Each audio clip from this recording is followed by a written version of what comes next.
Hello and welcome to this talk on outsourcing.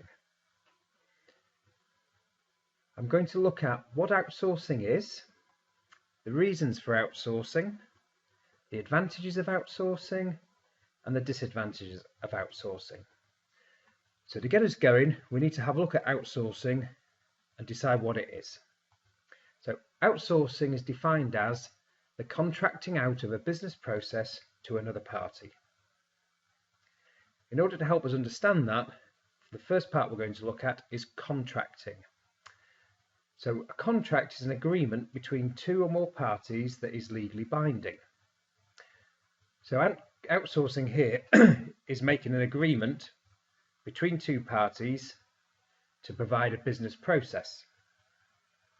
If we now look at what a business process is, that might be a cleaning contract, payroll, that might be a company providing you with call centre services, vehicle maintenance, or possibly IT support. And what we're going to look at today is IT support and why companies need to outsource their IT support.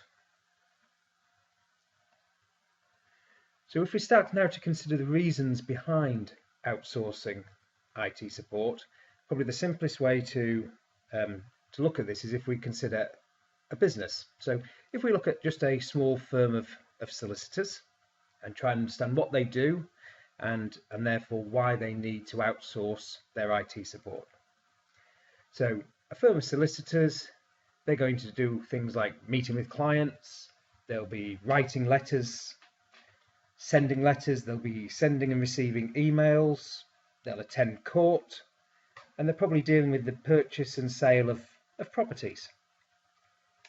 And if we put a size on our imaginary firm at the minute, if we look to 3 or 4 solicitors, they'll have probably 5 or 6 office staff within a typing pool, and a receptionist or 2 as well.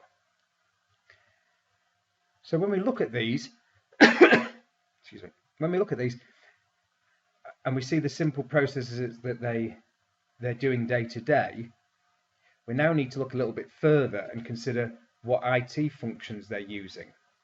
So if we look here, in order to meet with clients, they've probably got a client database. In order to schedule those meetings, they've probably got some form of appointment or calendaring system. They'll need to have computers and laptops.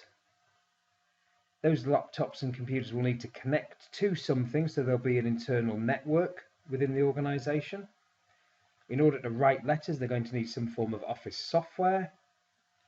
In order to print letters, there will be printers. To send and receive emails, there'll be some form of email application they're running. There'll be an email server. If the company has a domain name associated with their email addresses, there'll be the requirements to keep that domain name registered and live and to have it pointing to the right places. In order to achieve all of this, they're going to need internet access within the organization. If they have members of staff, they'll need to be paid, so there'll be a payroll system. If they're buying and selling properties, they'll be doing transfers of large sums of money as completions go ahead, so there'll be a banking system installed within the organization. They've probably got a website. They'll certainly need firewalls if they're on the internet and the security associated with connecting their office to the internet. They probably have at least one server that's got client files on it and is running things like the appointments and the client databases. There'll be a requirement to have users added and removed from the system and therefore user management, security and permissions on file and folder access. And because of the sensitivity of the data, they'll certainly need some backup facility to ensure their data is safe and secure. So having gone from a simplish firm of solicitors who are doing very simple tasks in their day-to-day business, you can see that actually it spirals into a large pot of IT requirement. Now, if we consider back to 3 or 4 solicitors, 5 or 6 office staff and a receptionist, how are they going to look after with their current staff base all of this IT requirement. And the way they do that is they outsource it to a specialist organisation who is able to provide them with these services.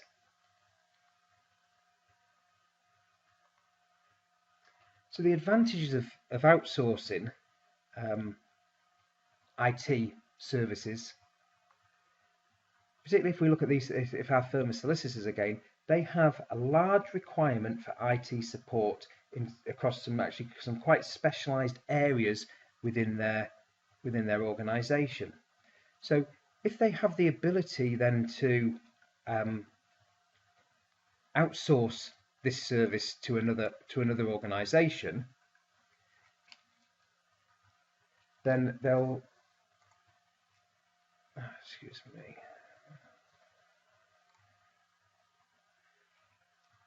Then they'll be having to be able to access things like network specialists, security specialists, system administrators.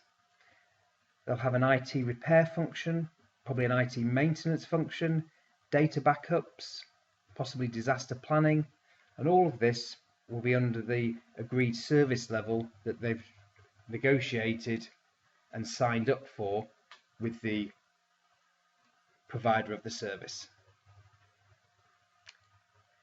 So they're able to actually dip into a huge potential pot of experience and knowledge at a relatively low cost. So looking at some of the advantages of being able to outsource is the cost savings, access to expertise. They also have a scalability now within the organisation. If they want to set up another office somewhere, instead of having to worry about their own staffing, their own resources, that responsibility is passed on to the third party that they've outsourced their services to. If we're now going to look at the potential disadvantages, in order for them to have someone look after their network and look after their systems, they have to hand control of those systems to a third party. So they potentially are losing control of their system. So they need to have a level of trust in the organisation that they are outsourcing to. They need to be aware that there is definitely the potential for a loss of confidential information, because again they are allowing a third party and the third party's staff access to their systems. There's also potential for poor service, so service level agreements not being adhered to, time scales for fixings and repairs and investigations not being adhered to as well.